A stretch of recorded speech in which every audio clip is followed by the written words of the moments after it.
ใจเสือใจเสือเจ้าเป็นลูกเขยเจ้าเป็นลูกในบ้านหลานในสวนในเฮือนในซานนี่แหละแท้ๆเลยแต่บ่เจ้าเป็นนี่บ่มาเบาจันก็ร้อยอันนี้ก็ร้อยผู้พามาก็ร้อยผู้นี่ก็ร้อยคือกันตามหาฮักแท้ญาติแต่ลูกสาวแม่นี่ปฏิเสธเห็นหน้าคนบ่รอแล้วคนเตี้ยคนต่ำนั่นแหละเป็นไงของเขาเห็นคนเตี้ยแล้วอ่ะเป็นไงต้องว่าเห็นคนเตี้ยได้ว่ายังไงพอไปได้พอไปได้เนาะพอได้ยินเลย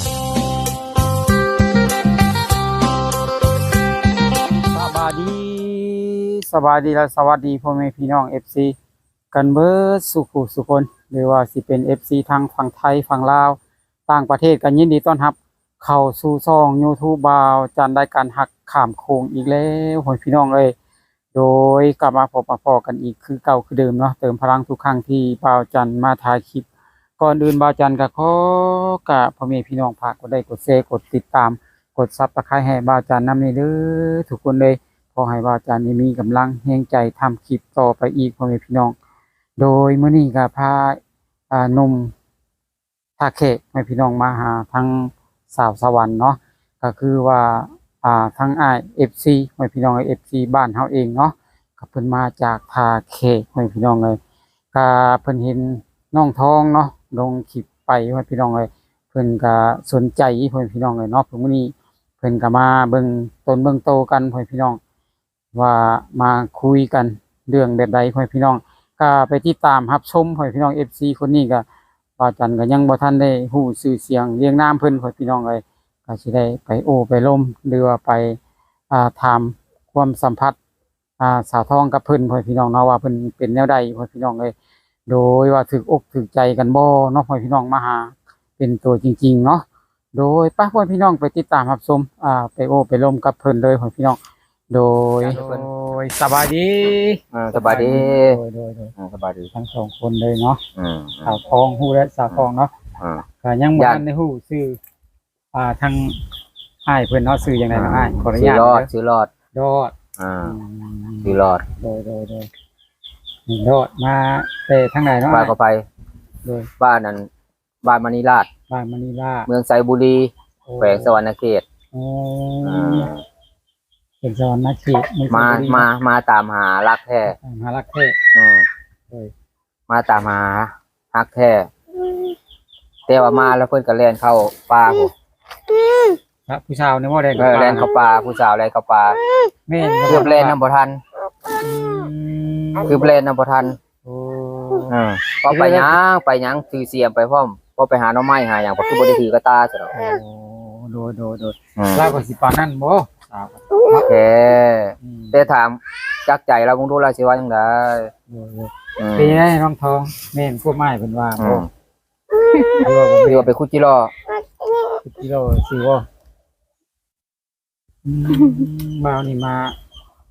มาดิ่นด้วยว่านี่แหละมาถามกันมาถามเบิ่งนี่แล้วฮักแท้บ่หรือว่าจังได๋หรือว่าความเว้าที่เว้าไปนะใน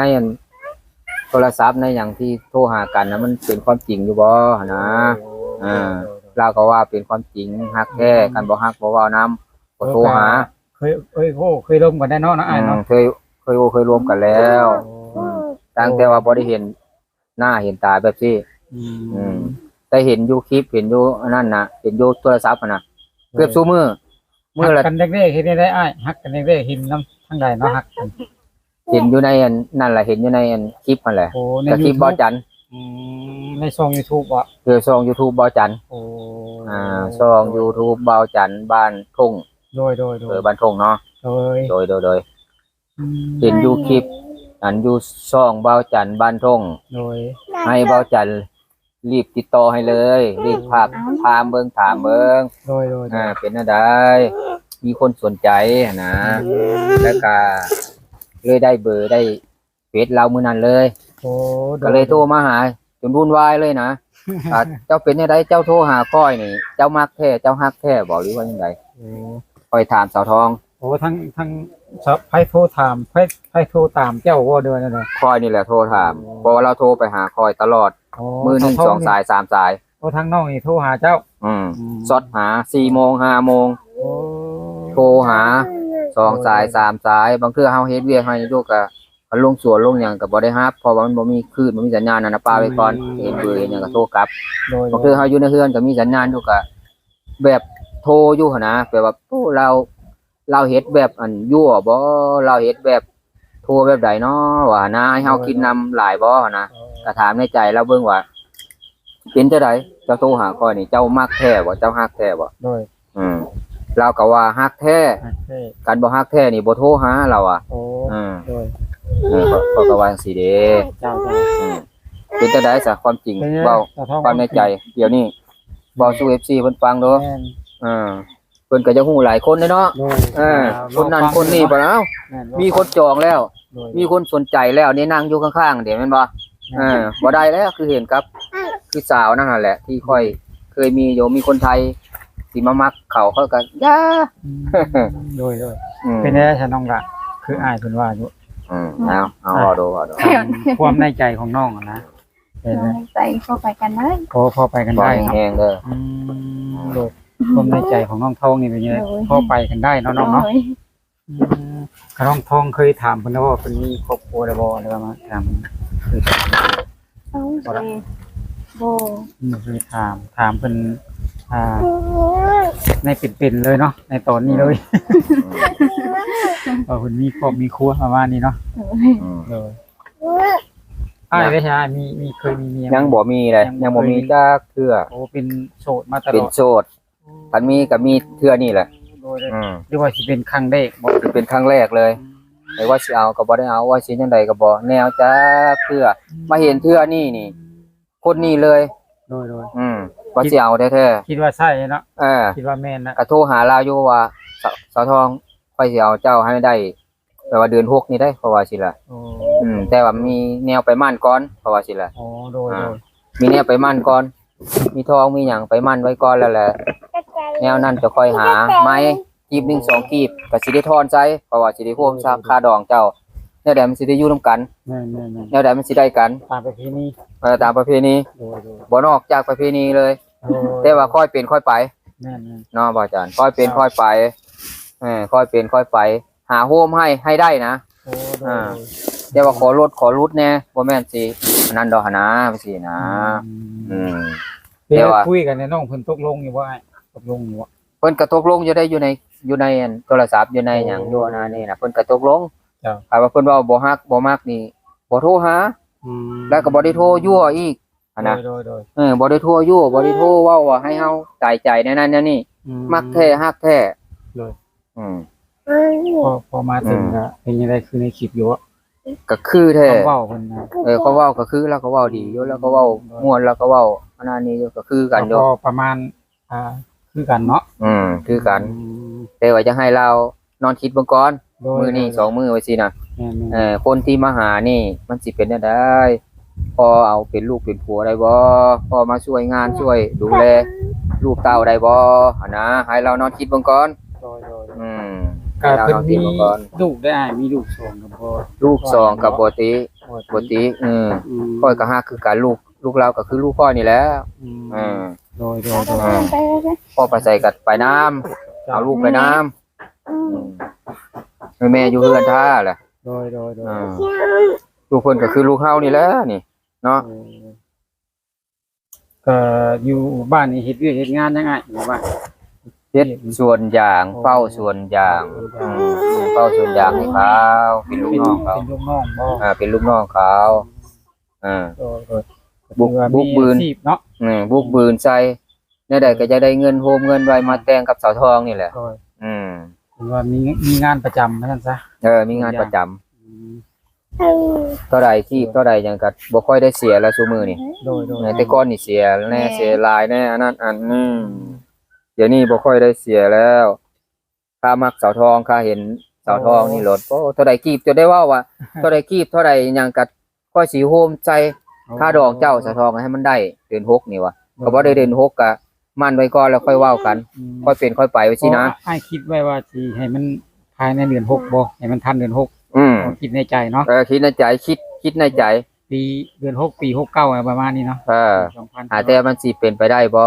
แต่ว่าคันเรามักสู่คนสู่มักกันสู่คนสู่ฮักกันล่ะต้องหาแนวมาอันนั้นนี่ไว้ก่อนนะจับจองไว้ก่อนนะจับจองหัวใจไว้ก่อนนะบ่ให้เราไปคนไปจากคนนี้ไปหาคนอื่นโอ้แต่มื้อนี้อ้ายสิจองบ่มื้อนี้สิจองนับแต่ในมื้อนี้ไปเลยโอ้นับแต่ในมื้อนี้จองแต่ว่าแต่ว่านับมาหลายมื้อหลายวันแล้วแต่มื้อนี้นี่พิเศษสุดๆโดยมื้อนี้เนี่ยพิเศษสุดๆเพราะว่าพิเศษสุดๆนะเฮาได้มาเห็นหน้าเห็นตาเห็นตัวเป็นๆแม่นบ่โดยแต่กี้มันยังอยู่ไกลกันเซโนกับเมืองไซบุรีแม่นอันเมืองไซบุรีกับเซโนมันไกลกันโดยบัดนี้มาเห็นแล้วอันนี้นะมาเห็นตัวเป็นๆแล้วนี่นะเนี่ยได้กับเว้าใส่กันเลยเว้ากันเลยเอาเสาทองว่าเนี่ยได้เจ้าว่าเนี่ยได้เว้าดูทองผมว่าเว้าดูมีแนวมาจองอย่างไรเพิ่นก็สิรับของเพิ่นอยู่บ่น้องสิได้เปลี่ยนใจบ่หรือว่าเอาคนนี้แล้วแม่นหรือว่าสิตกลงปลงใจกับอ้ายบ่หรือว่านั่นแหละหรือว่านอนคิดเบิ่งก่อนบ่ว่าบ่ฮู้ไม่เว้าแห้งๆแม่นอนคิดเบิ่งบ่หรือว่าตกลงเลยจังว่าตกลงเลยโอ้ฮักเพิ่นเนาะบ่อีกบ่ได้ยินแน่น่ะตกลงเลยบ่ตกลงเนาะน้องเลยตกลงเลยได้ทองเพิ่นก็ตกลงผู้สาวคอยว่าตกลงเลยได้เพิ่นบ่ได้ว่าหยังหลายเนาะอ้ายเนาะเพิ่นก็บ่ได้ยากเนาะบ่คือคอยได้เว้าปานน้ำไหลเขาว่าเอ้าปานน้ำไหลปานนั้นอันนี้จะมาตามหารักมาตามหาฮักเอาขนมให้เรามั้ยจะได้รักครั้งเด็กเนาะตามรักนี่เจอกันในครั้งเด็กเอาไปให้เมฆกินไปเอาไปเอาเราลงนอนแบบไม่เท่ากินนะนมใส่บุรีแต่กับบ่ไก่กันนี่ไก่กันว่าบ่ไก่บ่ไหนเนาะไก่แต่แต่ระยะทางแต่หัวใจบ่ไก่หัวใจนะอยู่ใกล้ๆอยู่พุ่นก็ได้โดยใกล้แท้ได้หัวใจนะใกล้เห็นหน้าเห็นตากันซุมื้อโทรหากันเกือบซุมื้อแต่ว่าบ่เห็นตัวเป็นๆแบบนี้เลยมื้อนี้นี่มาเห็นตัวเป็นๆเลยมื้อนี้นะดีใจสุดๆโดยร้อยเลยเนาะร้อยเลยแต่น้องทองอ้ายเพิ่นมาแล้วเห็นอ้ายเพิ่นดีใจบ่น้องล่ะดีใจดีใจผมพิเศษดีใจของน้องเป็นจังไดน้องล่ะพิเศษยังก็อ้ายเพิ่นมีหยังพิเศษบ่ก็อ้ายพี่บ่เพิ่นว่าโอ้พ่อแม่บ่พ่อแม่เพิ่นบ่คือพ่อแม่เจ้าเพิ่นเว้ามาเมื่อกี้นี่ว่าโอ้พ่อแม่นี่ให้ถามอ้ายเพิ่นว่าบ่สิบ่ติน้องทองประมาณนี้บ่เพิ่นเว้าเมื่อกี้นี่ว่าบ่ติแม่เฒ่าบ่ติคันแม่เฒ่ารับลูกเขยได้นี่บ่ติอันอยากให้มาเลี้ยงลูกเลี้ยงหลานจ้อยบ่เลี้ยงลูกจ้อยสะทองบ่ติโดยญาติแต่แม่เฒ่าแล้วยังบ่ทันอยากได้ลูกเขยเพิ่มบ่อยากได้คนงานเพิ่มบ่อยากได้ใจเสือเจ้าเป็นลูกเขยเจ้าเป็นลูกในบ้านหลานในสวนในเฮือนในซานนี่แหละแท้ๆเลยถ้าบ่อยากเป็นนี่บ่มาเบาจันก็ร้อยอันนี้ก็ร้อยผู้พามาก็ร้อยผู้นี่ก็ร้อยคือกันตามหาฮักแท้ญาติลูกสาวแม่นี่ปฏิเสธเห็นหน้าคนบ่รอแล้วคนเตี้ยคนต่ำนั่นแหละเป็นไงว่าเขาเห็นคนเตี้ยแล้วเป็นไงว่าเห็นคนเตี้ยแล้วว่ายังไงเข้าไปได้เนาะบ่ได้ยินได้นะอยู่ได้นะไปเบิ่งนะ FC เพิ่นบ่ได้ยินนะแม่นเพิ่นบ่แฮงแม่บ่จัด FC อยากได้ยินน้องล่ะพอไปได้เนาะพอสั่งภาษาพอไปวัดไปไหว้ได้เนาะบ่ตี้บ่ฮีเพิ่นบ่ได้บ่น้องล่ะเพราะว่าทางอ้ายเพิ่นก็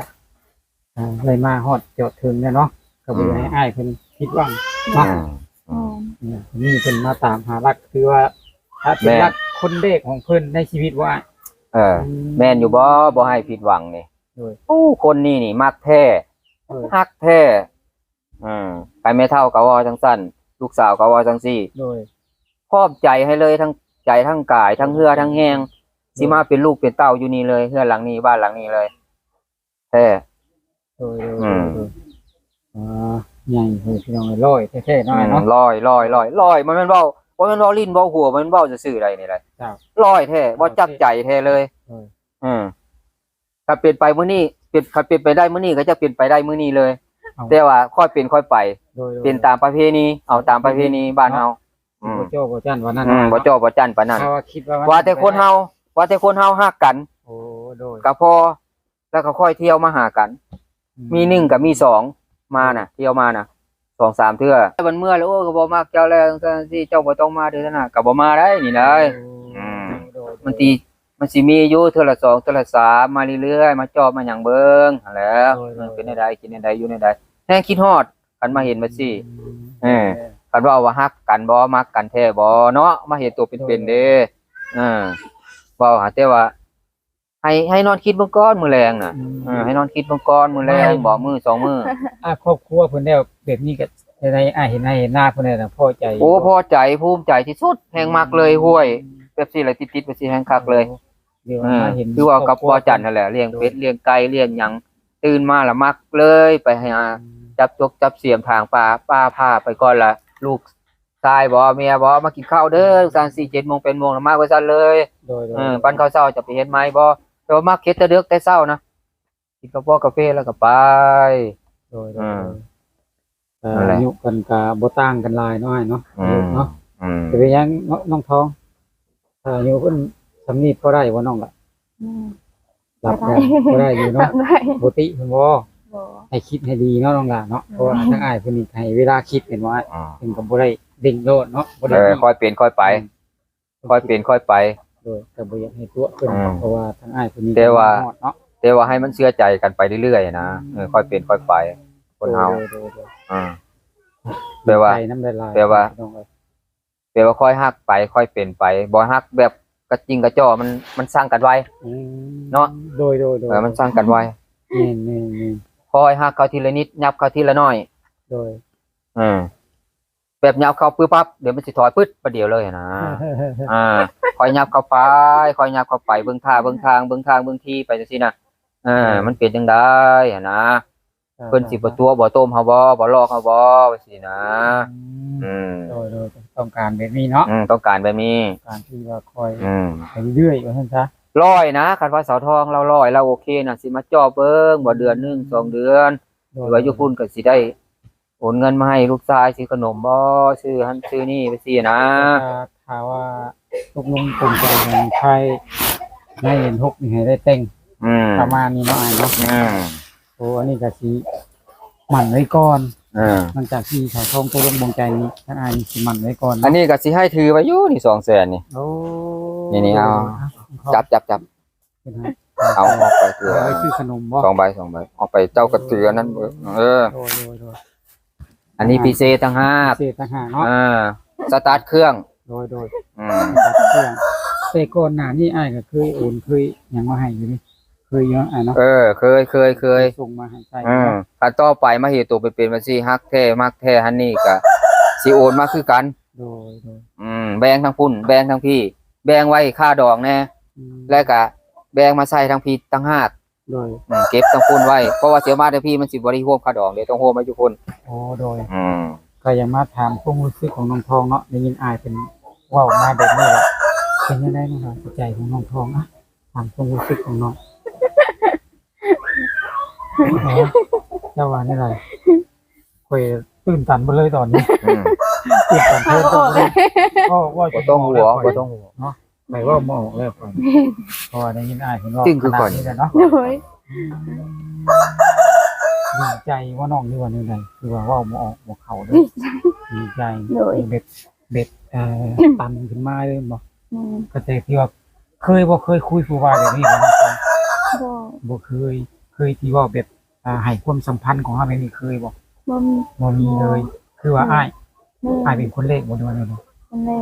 ที่ว่ามามีความหมายทุกอย่างเลยเนาะในส่วนตัวให้ความสัมพันธ์กับน้องทองกันบอกโดยมาเห็นได้ยินอ้ายว่าเลยค่ะความรู้สึกดีใจเนาะน้องทองเนาะแล้วเจ้ากับสิคิดว่าสิมีคนใหม่บ่น้องล่ะอ้ายเป็นขนาดนี้แล้วนะก็สิ อยู่กับเพิ่นต่อไปอีก แม่ บ่แม่นเว้าซื่อ โดยบ่แม่นเว้า ๆบ่แม่นเว้าซื่อๆบ่แม่นเว้าพอในคลิปนี่แหละนั่นบ่จริงบ่ใจจริงบ่ FC เพิ่นเบิ่งเพิ่นฟังอยู่ได้หาได้เอาคู่นี้มันสิสมหวังอยู่ได้หั่นน่ะตัวน้อยผู้นั้นก็มาถ่ายคลิป โดย ผู้นี้ก็มาถ่ายคลิปว่าสิแม่นแท้ได้หั่นเนาะแม่นบ่ โดย อืม นี่ว่าสิให้ อืม ความหวังเพิ่นซื่อๆบ่หรือว่าสิให้เวลาเพิ่นเท่าไหร่นั่นล่ะให้เวลาตัวเองนำมานะสิได้คบกับอ้ายเพิ่นหรือว่าสิมาใกล้ชิดกันให้เวลาจักเดือนจักมื้อนั่นล่ะ แล้วแต่จะตัว แล้วแต่เพิ่นบ่หรือว่าแล้วแต่เจ้า แล้วแต่ยังเพิ่นนั่น โอ้แล้วแต่ทางเพิ่นแต่เจ้านี่คือพร้อมเบิดแล้ว นี่ อืมโดยพร้อมเบิดแล้วน้องทองเนาะ โดย คุยกันมาได้จักเดือนแล้วนั่นล่ะได้จักมื้อแล้ว แต่เจ้ามานั้น โอ้แต่ตอนที่ว่าบ่จันมาถ่ายแรกๆเลย นี่ แล้วก็คุยกันมาเรื่อยๆแล้วก็มีบ่มื้อที่ว่าเงาะงอนกันมีบ่ บู บ่มีเลยมีแต่เว้าแบบมีความหมายทุกข้อทุกคำเนาะ แม่ โอ้เวลาอ้ายเพิ่นคุยมาเป็นในได้ใจจ้ะก็คิดบ่ด้วยว่าแนวใด ไม่จะคิดเหรอ อ๋อคิดว่า แม่ เป็นไปได้บ่ประมาณนี้บ่ เป็นไปได้ ก็เคยเว่าเป็นในคิดในใจตัวเองว่าสิเป็นไปได้บ่ประมาณนี้เคยคิดอันนั้นบ่ ไม่คิด เคยคิด นี่ คิดว่าเป็นเนื้อคู่บ่นั่นล่ะว่าแนวใด เนื้อคู่ โดยเมื่อก่อนนี่เห็นแต่ในโทรศัพท์แม่นบ่เห็นแต่เวลาคุยกันสู้คอกันเนาะ นี่ แต่ตอนนี้มาเห็นตัวเป็นๆแล้ว นี่ ติบ่ได้อ้ายบ่นั่นล่ะ เดี๋ยว บ่ติเลย แบบร่างกายอิหยังคำเว้าคำจาเพิ่นจังไดบ่มักบ่ ได้ โอเคเพิ่นพี่น้องเลยทางน้องทองมาถามความรู้สึกของน้องว่าพี่น้องเลยเพิ่นก็โอเคอยู่เพิ่นพี่น้องเนาะเพิ่นว่าพอเป็นไปได้ให้พี่น้องเลยถ้าไปนํกันได้ให้พี่น้องก็น้องทองนี่เพิ่นให้เวลาอ้ายเพิ่นแล้วแต่อ้ายเพิ่นเนาะเรื่องเวลาเนาะอ้ายเพิ่นมาตกลงวันไหนก็น้องทองบ่ได้คัดของบ่ดูก็ต้องทำให้อ้ายเป็นผิดหวังเลยน้องเด้อโดยทางครูก็เขาให้สว่างเนาะอ้ายเนาะ โดย อยากมีอยากฝากหยังถึง FC บ่อ้าย ก็ฝากถึง FC นี่แล้วก็ให้เบิ่งให้อันนั้นกันนี่แล้ว แต่ว่าอันนี้เต็มร้อยอันนี้นะกับสาวทองนี่นะ โดย แต่ว่าค่อยเป็นค่อยไปตามประเพณีคันสาวทองว่าร้อยคันสาวทองว่ามากแท้กระทั่งพุ่นก็สิร้อยคือกัน โดย ก็สิได้หาเงินมาแทงค่าดองค่าหยังเอาตามประเพณีแต่ว่าฮักกันว่าแต่ฮักกันเฮาก็พอใจเฮาก็ภูมิใจแม่นบ่เฮ็ดเวียกเฮ็ดงานเฮาก็บ่เมื่อยเฮาก็บ่แคร์ โดย เพราะว่าเฮามีใจอยู่ทางพี่เฮามีคนฮักอยู่ทางพี่ จ้า แต่ว่าที่สาวทองเราเว้าว่าแล้วแต่เฮาแล้วแต่อ้ายจักซั่นจังซี่ก็เฮาก็เฮ็ดตามประเพณี โดย ค่อยเป็นค่อยไป เป็นค่าไปเนาะ แต่ว่าสิให้เอาหยังมาจับมามั่นมาหันนี้ไว้ก็พอได้ พอได้เนาะ เพราะว่าเคยเว้ากับสาวทองไว้แล้วค่อยมีอยู่ก่อนหนึ่งค่อยมีอยู่แบบหนึง โดย สิมามั่นใจเจ้าสิมามั่นเจ้าทั้งพ่อเฒ่าแม่เฒ่าทั้งเจ้าหั่นแหล้ว โดย เพิ่นสิว่าแนวใดหั่นนะแต่ว่าสิให้ไปแต่งปึ๊บแต่งปั๊บแม่นบ่ โดย ค่อยนะยังบ่ได้ว่าอ้ายยังบ่ได้ ถ้าว่าสิมามั่นมาจองไว้จำก่อนได้ แต่ว่าคนเฮานี่ โดย สิมั่นสิจำกันไว้บ่สิแบบพอใจกันนะมักกันฮักกันบ่นอกใจกันนะ โดย ให้มันเป็นแบบซั่นให้มันเอาแบบซั่นหั่นน่ะค่อยว่านะ พ่อก็สิพร้อมเพรียงพร้อมใจหาเงินหาคำมาแต่ง โดย มาขอแต่งเว้าทั้งพี่น้ำน้องคอยอยู่พุ่น โอ้ เจ้าก็เว้าทั้งพี่ทั้งน้องเจ้าทั้งแม่เจ้าทั้งพี่ว่าเรามักค่อยแท้เราฮักค่อยแท้สุขค่อยมักกันแท้ โดย ให้เว้ากับสาวทองไปซั่นหั่นนะกูสิคอยร่วมกันคักได้ โอเค สาวทองแล้วก็เว้าว่าคันค่อยบ่ฮักคันค่อยบ่มักบ่โทรไปบ่รับสายจังซั่นจังซี่นั่นแหละ FC เลยทุกคนให้ฮู้จักแต่ว่าคนนี้ซื้อทองนี่ค่อยยักจองหัวใจแล้วเอาหัวใจจองหัวใจก็ได้เอาหัวใจจองหัวใจ โดยบ่ต้องมี เตย่านเล่าแล้วอยู่ไกลกันย่านเรารักออกจากนั่น น้องเขาคิดว่า ย่านเรารักออกจากหัวใจของค่อยเองย่านเราเฮ็ดให้ค่อยอกหักย่านเราหักอกค่อย คิดว่าสิหักอกคนหรือบ่ครับ บ่โอ้เราก็บ่พอเราได้เราบ่ได้รักได้เอ้ย อืม เนาะ มักคนลอยไปสิล่ะ ได้ว่าพี่น้องเลยเนาะ มักคนลอยไปสิล่ะ แม่น อืม ครับบ่อยากรบกวนเพิ่นแล้วว่าพี่น้องเลยอ่ะ อ้าว จังซั่นก็ให้พักผ่อนอ้าย โอเคบ่ โดยสบายดี สบายดีสบายดีสบายดี โอเคพ่อแม่พี่น้องเอ้ยมื้อนี้ก็พา FC มาหาสาวทองพามาผู้บ่าวเพิ่นมาหาพ่อแม่พี่น้องเอ้ยก็บ่าวคนนี้ก็ใจเต็มร้อยพ่อแม่พี่น้องเอ้ย100%เนาะเพราะว่าอาจจะเป็นฮักครั้งแรกในชีวิตเพิ่นพ่อแม่พี่น้องเอ้ยเนาะโดยเพิ่นมาเจอกันกับสาวทองแม่หมายลูกสองพ่อแม่พี่น้องเอ้ยโอเคพ่อแม่พี่น้องให้กำลังใจทั้งอ้ายเพิ่นนี่เด้อพ่อแม่พี่น้องจังใดก็ให้กำลังใจทั้งอ้าย รอดแน่พ่อพี่น้องเลยเพิ่นมาตามหารักเนาะมาไกลพ่อพี่น้องเลยแต่ประเทศบ้านเดียวกันพ่อพี่น้องเลยโดยจังใดก็ขอบบุญขอบคุณเนาะทาง FCT คอยติดตามส้มซองบ่าวจันอยู่พ่อพี่น้องเลยจังใดก็ขอบมกขอบใจเบิดสุขสุขคนเนาะก็ขอให้อยู่ดีมีแฮงเนาะความเจ็บอย่าสุดใดความไข้อย่าสุมีเนาะก็คิดเงินให้ได้เป็นกองก็คิดทองให้ได้เป็นเกาะเนาะก็ขอคิดสิ่งใดก็ขอให้ได้ลังใจ เงินทองก็ให้ไหลที่มาเนาะหน้าที่การงานของอ้ายหรือว่า FC เนาะก็ขอให้ราบรื่นเบิดสุขคนเลยพี่น้องว่าผิดพลาดประการใดก็ขอโทษขออภัยหลายๆเนาะกล่าวคำว่าสบายดี